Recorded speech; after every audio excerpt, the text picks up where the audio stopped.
कसलं भारी गाणं सुरू आहे ना. हां, काय वाटतं, एखाद्या बड्डेची पार्टी असेल, मॅरेज ॲनिव्हर्सरी? नाही नाही, मी सांगतो तुम्हाला काय कशाची पार्टी आहे ते. तुम्हाला आठवतं आहे? आठवत नसेल कदाचित, कारण आपली मेमरी फार शॉर्ट झालेली आहे, फार वीक झालेली आहे. 2 वर्षापूर्वी पुण्यामध्ये पोर्शे कारचा एक ॲक्सिडेंट आठवतोय. 17 वर्षाचा मुलगा दारूच्या नशेमध्ये गाडी चालवत होता आणि त्याने एका तरुणीला ठोकलं आणि त्यांचा जीव गेला. वास्तविक या केसमध्ये त्या 17 वर्षाच्या त्या मायनर पोराची काहीच चूक नव्हती. तो बिचारा दारू पिला होता, पार्टी करून आला होता, त्याच्याकडे पोर्शे कार होती आणि पोर्शे कार काय हळू चालवण्यासाठी बनलेली असते, म्हणून तो पुण्याच्या रस्त्यावरती भरधाव वेगाने ते गाडी चालवत होता. या तरुण आणि तरुणीलाच काही काम नव्हतं, ते रस्त्यावरती कशाला आले होते? त्या बिचाऱ्या मुलांनी त्यांना ठोकलं, ते मेले.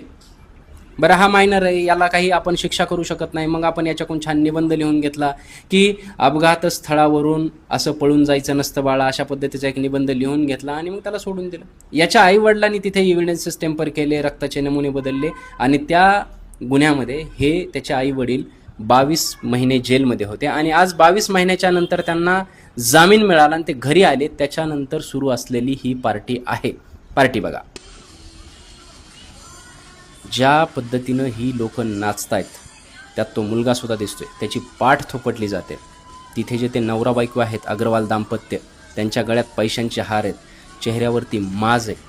एक तरुण आणि एक तरुणी आपण आयुष्यातून उठवलेत याची कसलीही गिल्ट त्यांच्या चेहऱ्यावरती दिसत नाही. ही न्यायव्यवस्थांचं काहीही बिघडू शकत नाही, हा माज त्यांच्या चेहऱ्यावरती दिसतोय.